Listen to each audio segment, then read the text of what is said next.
Oi, big boy, you come for your coffee? Aye. It was a good bit. Oh, I'm sure it is. There you go. Is that for me? It is. I like it. Oh, bacon as well, eh? Aye. Oh, it's a good day in Scruffy's house today. Got me coffee, because we all know Scruffy likes a coffee. Got Star Wars on the telly, because it's Star Wars Sunday. And Winky's been nice to me. You gonna put that bikini on? You dirty old man. Don't push it. You're getting your breakfast. I'll be no then. Well, it's the weekend. Coffee with Scruff. And what we're chatting about today. We're going to kind of chat about what it is to be a trader.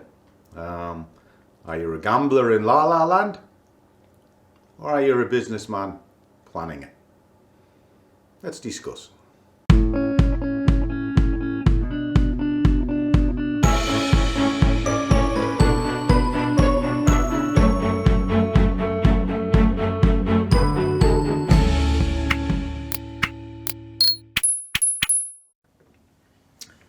And a warm welcome to one and all.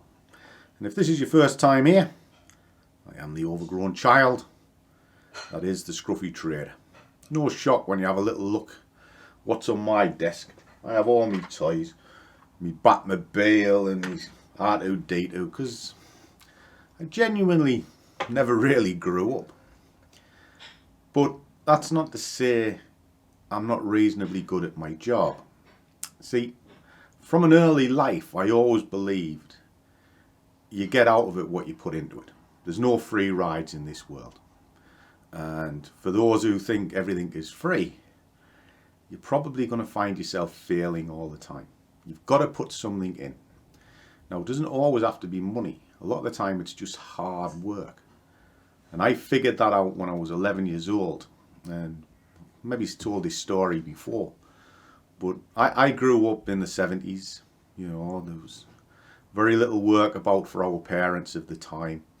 And times were hard, you know, there wasn't a lot of money about. But I had a passion to go ice skating.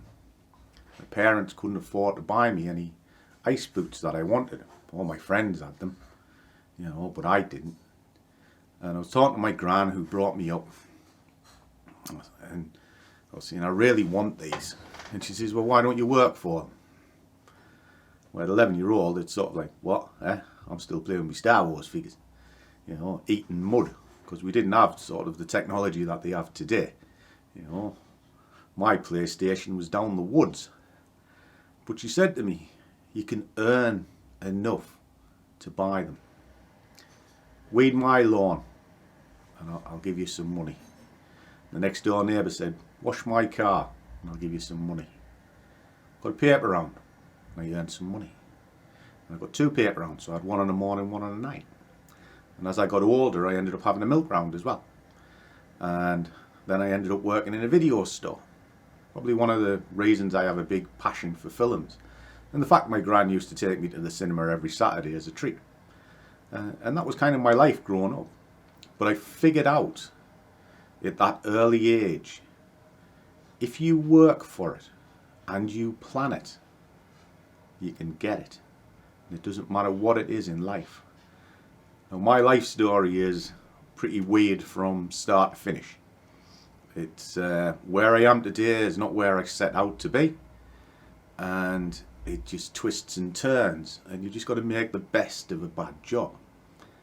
And I think that's what trading is. Making the best of a bad job. But you have to plan it. So, I know you scratch your head and you think, don't right get that, Scruff. I'm going to go on the whiteboard in a minute.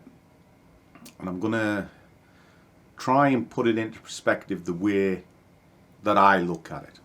And also, maybe show you a few. I'll jump on the screens behind me. And I'll show you a statement that I use on the 5%. Are you serious? It's just meticulously been growing. It's had plenty of withdrawals in it, so its profit is up here, then it comes down here, then it goes back up again. Because it's paying me. You might see a picture of a car behind me. Well, that account paid for that car the other week. because it was a side to my wages. I just put the money to one side, and that's something I'm going to touch on as well. And it gave me a treat. Now, I'm a big advocate of diversity, and what I mean by that is I don't put all my eggs in one basket. You know, so what does that mean? Because you hear, oh well, you can just have loads of accounts and do the same thing. It doesn't quite work, because if you screw one, you screw them all. So I have two main strategies that I use, and then they're broken up as well, because if I'm trading one instrument here, I won't trade the same in the next pot. So they are diversified, and that way it dilutes any losses. And I'm a belief that if you're under 50% win rate, you're gambling. If you're over 50%, the edge is in your favour. And then you have to manage your trades so that your RR is correct, as they constantly bang on about. You need your R rates. I don't believe in R rates. I believe in RR, but my RR, as you see a little bit later, is different. And I'll touch on why that is as well. So if you want to see trading by somebody who actually does it for a living and doesn't live in la la land and doesn't talk about huge figures that are unattainable, because I did another video about making $1 million in a year and how much money you need to achieve it, to kind of dispel that. Maybe click the little subscribe button and find my feed on Twitter so you can see any future updates, and we'll carry on. So I touched on people having a pop at me about sometimes letting money run against me. Now collectively I have quite a large account, but it took years to build it. And if I let something run 1,500 quid against me, and they'll go, I went 1,500 quid against you, but you only got £200 or £300 out of it. So what? What's that got to do with you? I trade my way. That 1,500 quid is actually very minuscule to the overall account. It's very small, and it's a calculated risk that I'm willing to take. And in fact, it's not a risk, because I don't call it risk. It's called investment. So if I let something that go against me 1,500 quid, my investment into that trade is £1,500. If that then generates 150, that investment has grown by 10%. That is the way I look at things. I do not look at going, I'm going to risk this to get that. See, that's gambling. It's a numbers game. And although the numbers game comes into it, and I'll touch on that a little bit later as well, ultimately it's setting you up for a fall. My starting grid is 1-to-1. I'll start roughly in the middle, or that's where I start. I know roughly how far it can go against me before I think there's too much heat against the account. And just to put it into perspective, I'm not going to tell you how big my account is, but it is 6 figures. So when it is 1,500 against, it's not as bad as you think it is. Okay. And then I looked at how far it can possibly move in the opposite direction.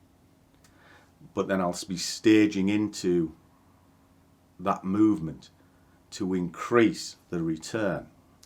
But if I can increase it by 5-10%, quite happy with that. And ultimately, all I'm looking to do is earn a salary.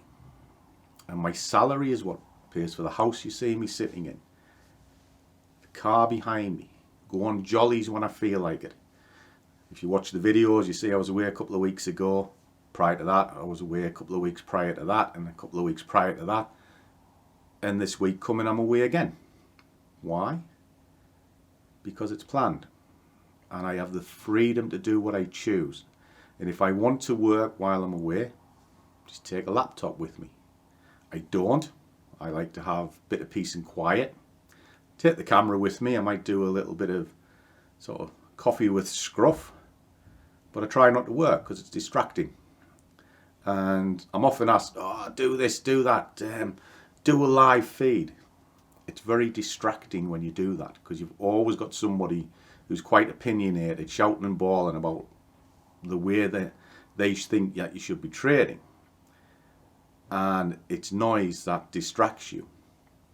And then you start falling into gambling again because you are taking a punt by not filtering out the noise. It's kind of why I don't use a lot of forums. In fact, I don't use any. Again, it's just noise. And that's something we'll touch on as well. So let me jump on the screen here. I'll quickly show you the statements just so you can see roughly what this last quarter's done and running total of my win rate. I'm currently, well, for the last 3 years, I've held it above 80%. And at the moment, it is bordering between 87 and 90. And it's not been clever, it's been selective because I never go into the market willy-nilly. Everything is planned before I even press the button. So I'll filter the noise out. Look at 28 pairs. My sheet will filter it down. In fact, as I switch that on, I'll quickly give you a snapshot of what that sheet is. It filters into a small basket. I then narrow into that basket and I'll trade the best of the best. And that keeps my win rate up. But the second part of it is I also have particular criteria that I look for. And once I've selected the best market, I then select the best setup. So again, it's filtering it all the way down into a sniper shot. And then it's one shot. That's it, just one. Once I go to market, I'm fully committed and it's either going to win or lose. And either way, I'll probably quit for the day. I only really trade twice a day, at best. But if I've made my money off the first one, I do not go back to market. So sometimes I can be finished by 9:30 in the morning. Done. You know. Whereas the gambler would continue to go.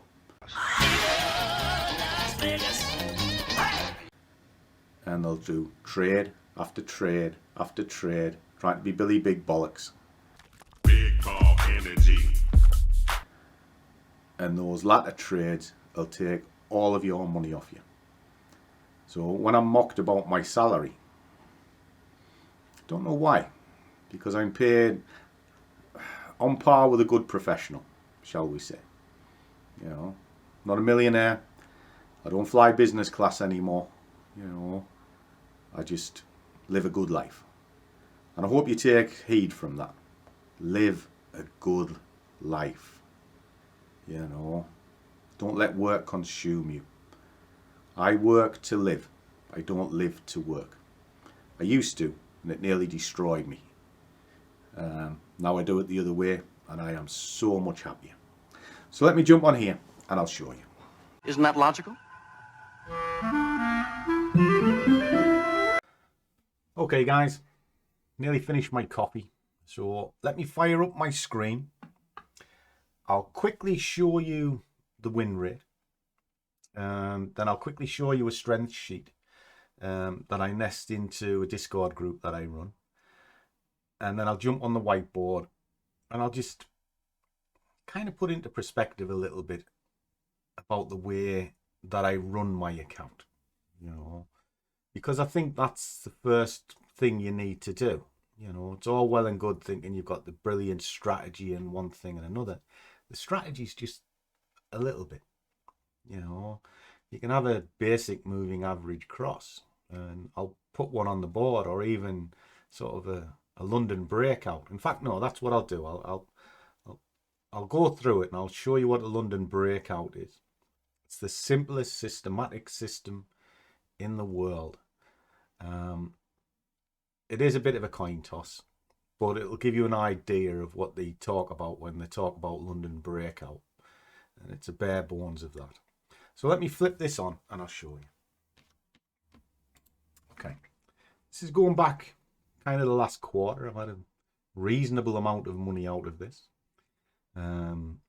if you watch the videos, I often sort of show.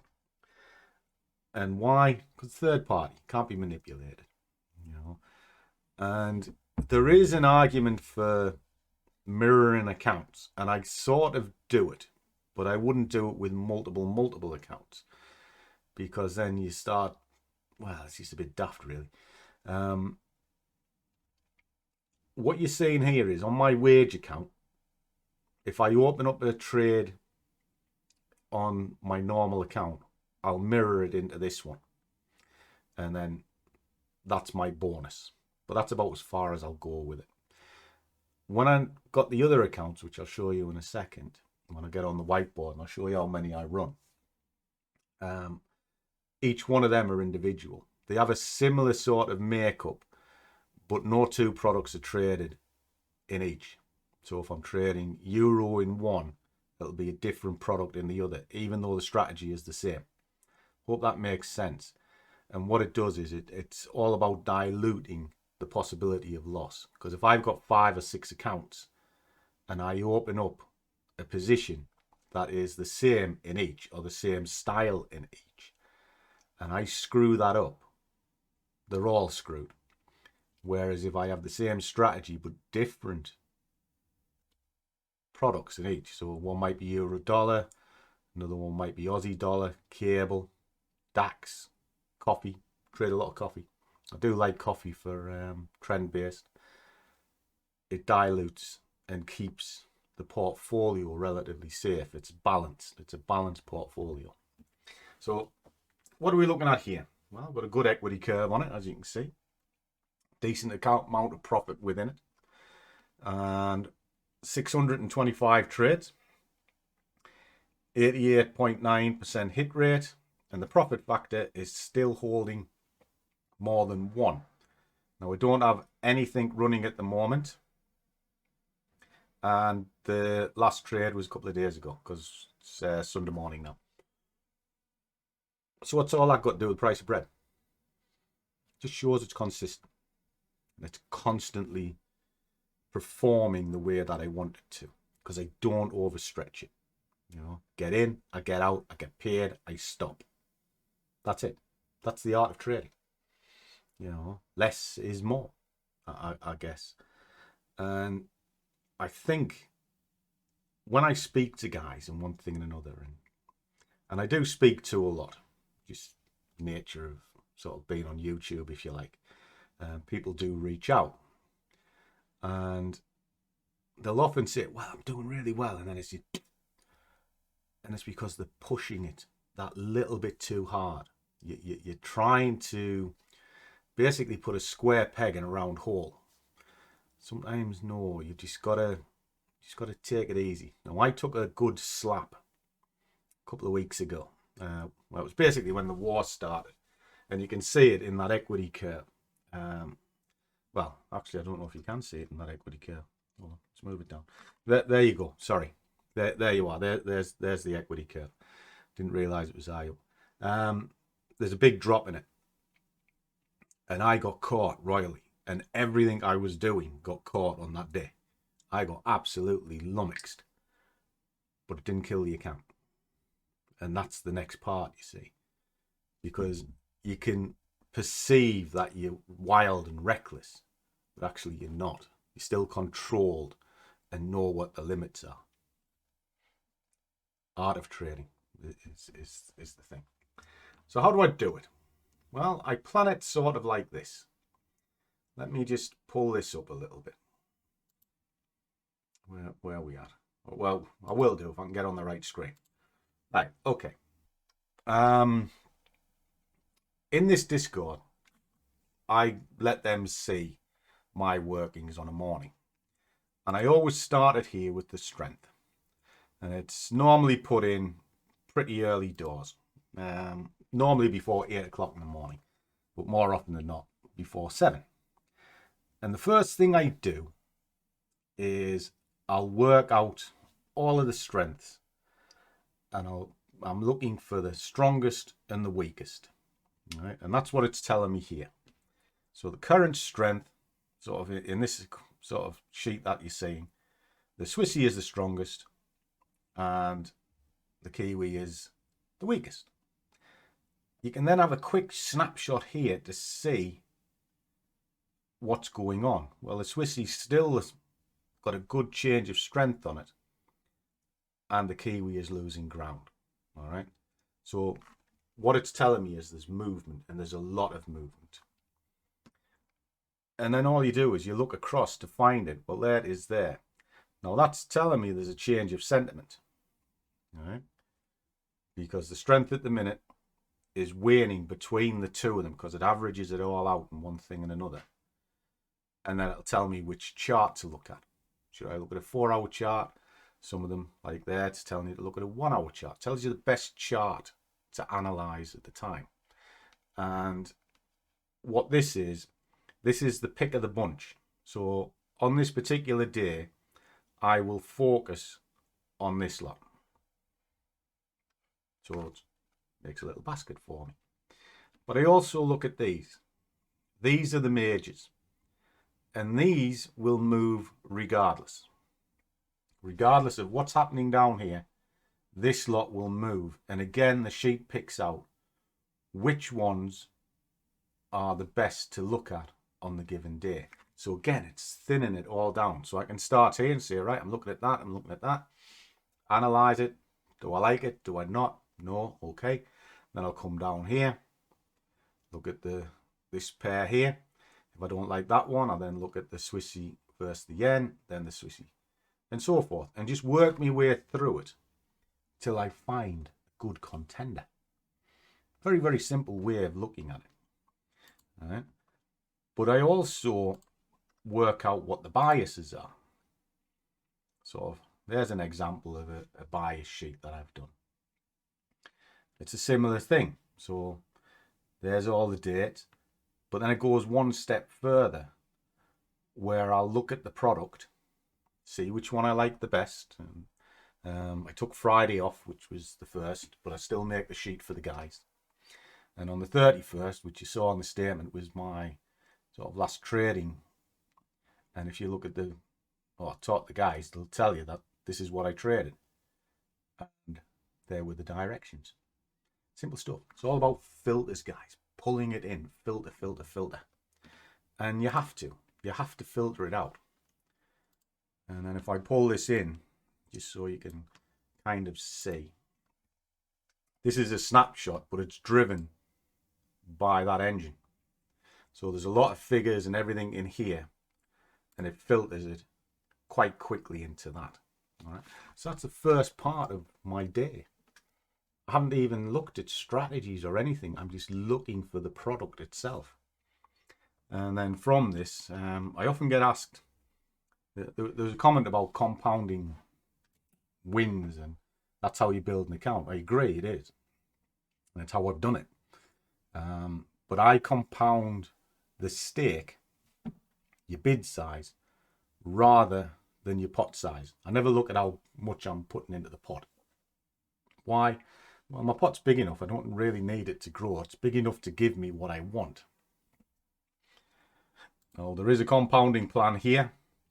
And again, as you can see, the bid increases slightly. So I follow that so I can work out what I want.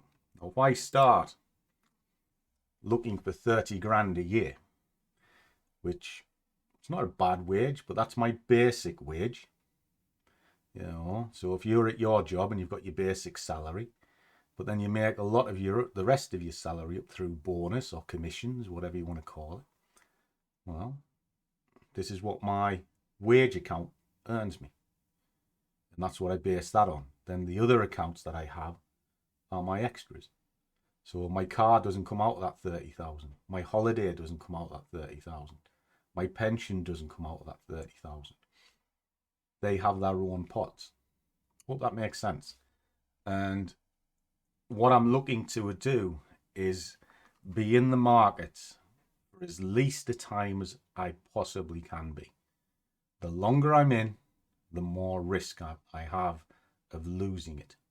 So I just want to get in, get out, and then go about my day. Now, if I can do 20 pips and earn that each day, that is good, because the market will only give you so much. You know? And if you've got a breadth of market which is 100, I look to try and get a third of that, and sometimes even less than a third. It's only 30, so I'm in and there or thereabouts. So I work as an average of 20. If you pull this down, well, if you do that once a day, 48 working weeks, you only need a bid size of £6.55. It's doing it once. I'll give you 30 grand a day. Now, finding 20 pips isn't difficult. But what if I can only do 10? You know, let's have a quick look. I can only do 10, but I still want my 30,000. Come down. Well, if I'm doing it once, well, it's 1277. There it is there. Right? I might have an account big enough to do that, you know, because you have a thing called margin. And this is some of the things that people forget about. They forget about how much it costs to run a particular trade. You might only be able to do a third of that. So let's come down. Well, I'll have to do it twice a day, but I'll have to be at £6. What if I haven't got £6, but I know I can do maybe three times a day? Well, then I'm going to have to be set at £4, and then so forth. So it's all about expectation. You know you can do 10 pips twice a day safely. Cool. But your account size isn't big enough to generate the bid size you need because of the margin call. Well, then you're going to have to compound it up and build it up. Simple. Or reduce your expectation. You know, if you're only on a couple of quid a point, you move down. That's simple. It's the only thing you can do. So I hope that kind of makes sense. Genuinely do. But let me just put a couple of bullet points on the whiteboard. Hey, up there she goes. What, you have to have coffee? I would love a coffee, my love. That is very kind of you. You need it. I live on coffee and adrenaline. You need it in this house. Is that right? Is it not? All right. You think it is? Well, you are. You're always on the point of murdering me most of the time. You're not. You are the most immature man I've ever met. Sure, but I'm not. Yes, you are. Not. Oh, God, give me strength. Right. Let me jump onto the whiteboard and I'll break it down. Well, we're waiting. Okay, guys. So I've told you a little bit about how I filter the markets to see where basically my starting grid is. But the rest of it is about planning the entire account.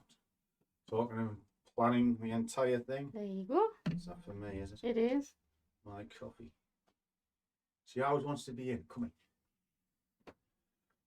See, every time I switch the camera on, she's there. You know, forward. I'll take your coffee back. Go on, get up. How dare she? How very dare she? How very dare you? Anyway, got my coffee. Let's discuss this a little bit further.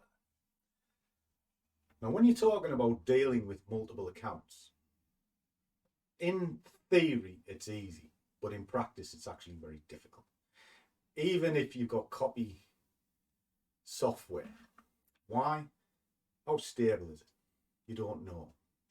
But what if they're on different platforms? You see, I use different brokers. Again, it's just diluting risk. I use IG, Black Bull, and now the 5%ers. I use IG because I like the charts. They're very clean, they're very easy. And I use Black Bull because the time of the video, it has excellent leverage. It's 500 to 1. It's got tight spreads, lots of different products, and it uses MT5. For me, it's a no-brainer, and I do very well with it. You drop in the description, use the link. I'll give you some of my time because that's something that I trust, you know. And likewise with the 5%ers. Again, it's MT5 platform, so I got to know it. I know it quite well. And I understand the mechanics of what they're trying to do. You know, and again, if you want to try that, go in the description, 5% discount link. Trying to give you some extra value. And that's what I hope these videos are all about. Because I was touching on trading multiple accounts with different platforms and brokers. The problem there is each broker doesn't have the same price. They have different spreads, different costs. They may pull their feeds from a different exchange. So what you see over here can be completely different over here. And if you're working on sort of a tight margin, in other words, you're getting in for, I don't know, say 5 to 6 pips is your target. What if one's 5 or 6 pips out? Kind of scuttles you before you start. So it only really works if they're all in the same place. But then what happens if the broker goes bust? Now, what has happened on a number of occasions through the years, you lose your money. So it's the same with my bank account. I have several bank accounts, like pensions in one, savings in another, day-to-day expenses in another. Same principle, splitting my money. And that's what I do here. Now, I essentially have 5 accounts that I run at any one time. Okay. Now, the 5%ers are slightly different because they are just additional. But each one of these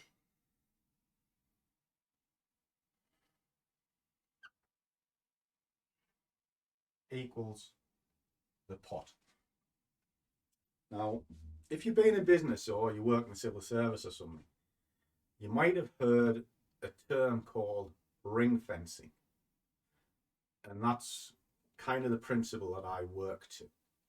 Now, ring fencing is where you have a major pot of money here, and then you divide it out into different things. So if you're in business, for argument's sake, you'll have your wage bill, your marketing bill, your sales bill, product bill, all these different things. Now, each one of those departments could have a head of department. So you'll have your wages manager, your marketing manager, your Salesforce manager. They'll each be tasked with managing a pot of money, and it's ring fenced. So you'll go to your marketing manager and say, you have £100,000 this year for marketing, and I want that £100,000 to generate X amount of growth. It could be 5%, 10% growth. But you cannot spend more than 100,000. So if he gets 8 months into the year and he's spent it all, and he goes to the boss, there'll be some explaining to be done because he hasn't managed his budget. And then the question will be asked, why haven't you managed it? Where's the growth that I want? Asks questions. So if he's dropped the ball, which in this instance has made a complete mess of it, he's putting stress into the company. But the sales force might have managed their pot of money quite well and actually have surplus. So when it comes to the end of the year, the surplus can offset what the marketers have lost, but they've still stayed within their reams of the pot of money they were given in the first place. But one can't outperform the other. What I mean by that is you can't say, well, I'm taking 20,000 off you now to give to marketing because they've cocked up. No, it's ring fenced, it's locked over here. And that's what happens with these. And each one of these is different. Okay, so the strategies are roughly the same. My day trading strategy very rarely changes. It's pretty much always golden. It's my favorite strategy and it works very well. And if you're unaware of what that is, it is zone to zone from a momentum ignition. It's very simple and it's very effective and it works. This lot are normally swing trades because day trading takes up quite a lot of time. You know, you're glued to the screen, you've got to watch the movements, you've got to time it right. and you've just got to be there. Swing trading is nice, relaxed pace. I don't have to be in it straight away. I can scan through the markets last thing at night, pick out a pretty good contender for a 3-day to a week or so's move, and then just place a pending order and wait. Very, very simple. But if I like euro, I might put that there, in there, euro. I might like a USD pair, so that might be in there. GB pair, in there. An Aussie pair, in there. All the same criteria, but if I've triggered one, I won't put it in the other one. Why? To dilute the risk. And then I touched on RR, because we always talk about RR. Now, the gurus, etc., they'll say, well, you risk 1, you get 3, you make a fortune. Do you? How many of you have traded for a very long time following those principles? Still at your day job and not made a fortune? Or what I call a bar stool manager. That's the guy who sits in the pub, tells you everything you need to know about your business, how you should run it, and what they would do if they were running it, but are actually worth fuck all. Bar stool manager, At the end of the day, I'll get in my very nice car and they'll get in their battered Fiesta. So again, is what they're talking about working? No, unless they've put the proof in the pudding and said, there it is. That's how I've done it. Don't listen to them. Because what they're talking about is la la land. It's a dream, pipe dream. You'll never be criticised by anybody who's doing better than you. You'll only ever be criticised by fuckwit. Very, very simple. So, what is the R&R I look at? Well, can you think? It's rinse and repeat. It's that simple. I do the same thing over and over. Don't change. Don't deviate. Don't listen to noise. I used to be in all sorts of forums. I used to really enjoy it because I do love my job. And the only forums I'm ever in now, I drop into the 5%ers forum on Facebook simply because I've got a lot of time for the guys in the 5%ers. And I said I would. And my own. But everything else, no. It's too much noise. And it can sway your decision because it's like one shiny bit of bollocks over here, another shiny bit of bollocks over there. And if you say anything that disagrees with them, all Marielle breaks loose.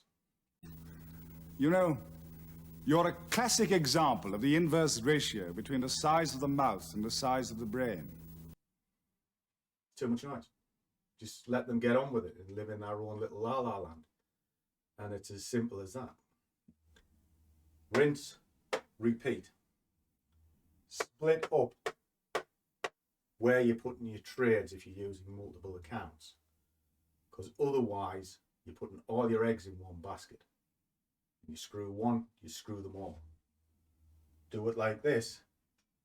Each one of these is ring fenced and does not affect the other one. And if that one is not performing, I'm not taking money out of there to fill that. It has to survive on its own merits. And then eventually, it protects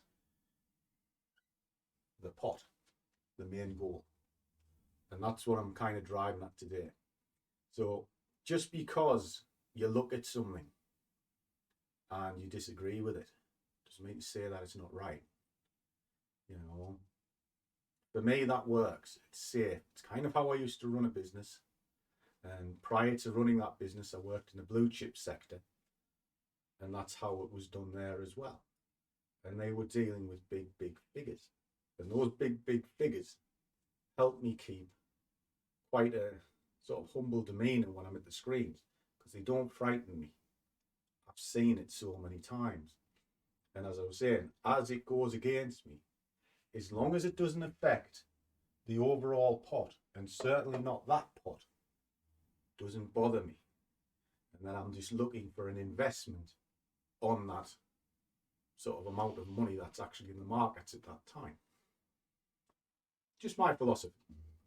But as a parting gift, I shall show you what the London breakout is. It's a repeatable system that you can use every day, once a day. Simple stuff. Let me clean this down. Okay, London breakout. Now, strategy is personal specific. Some people like one thing, another likes another. And there's no point arguing over it because we're all different. And we all look at things a different way. Trading is personal to you. But you need a framework. And that's what I try and give the guys in the Discord group. Show them what I do, what the framework is behind it, and then let them carry on. And in fairness, they've come on quite well. And with luck, some of them will drop into the comments below and they'll sort of highlight whether it's good, bad, or indifferent. But let's talk about London breakout. Now, I'm currently doing a thing called Morningstar, which is basically building up an account from the ground up using the compounding that I showed you earlier once a day. That's its plan. And that, if you saw there, is now paying for jollies, which I'm going on Thursday, all right, because I drew some money out of it and just going to keep on carrying on. So, London breakout, what is it? Well, as all of the markets converge, you've got Asia shutting down, Europeans open up, and then you've got the London opening, all hitting each other roughly the same time. So there's mass volatility. Where there's volatility, there's opportunity. Now, to trade the open is suicide, because you've got no idea where the market's going, and it'll inevitably go one way before it goes the right way. And if you're doing the 1 to 3 and your tight stops, it'll lacerate you every time, because it'll scream and then slam back. But that scream can actually give you a wage, give you a range to set out a framework for a trade. And that's what the London breakout is. So it is best on GBP, USD, commonly referred to as cable. It starts at 8 AM. So at 8 AM, there is the open and the initial burst. Now, you're not doing anything till 9 o'clock. Not a bean. You're just watching the markets, having a cup of coffee. And it's within that hour, I'm kind of working out what my daily bias is. Now, when I put a bias on my sheet, it is the dominant bias for the day. So what I mean by that is I'll only look for a single direction in the day, whether it's shorts or longs. But that's what I'm doing in that hour. And then I'm just answering emails, etc. But I'm watching what's going on. So the candle will open and you'll get a single candle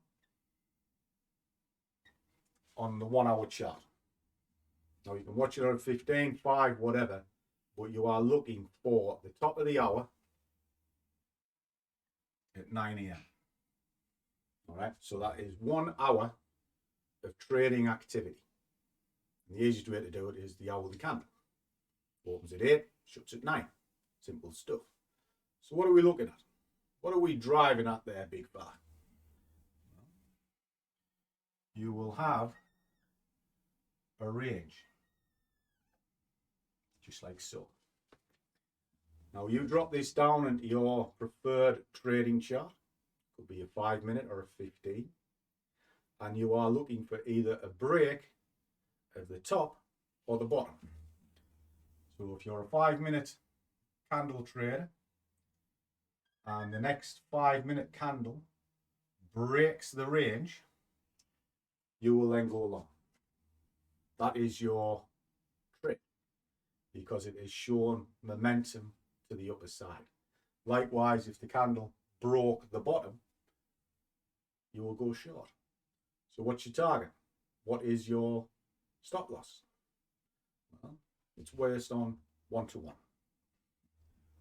So the distance between there and there is the range.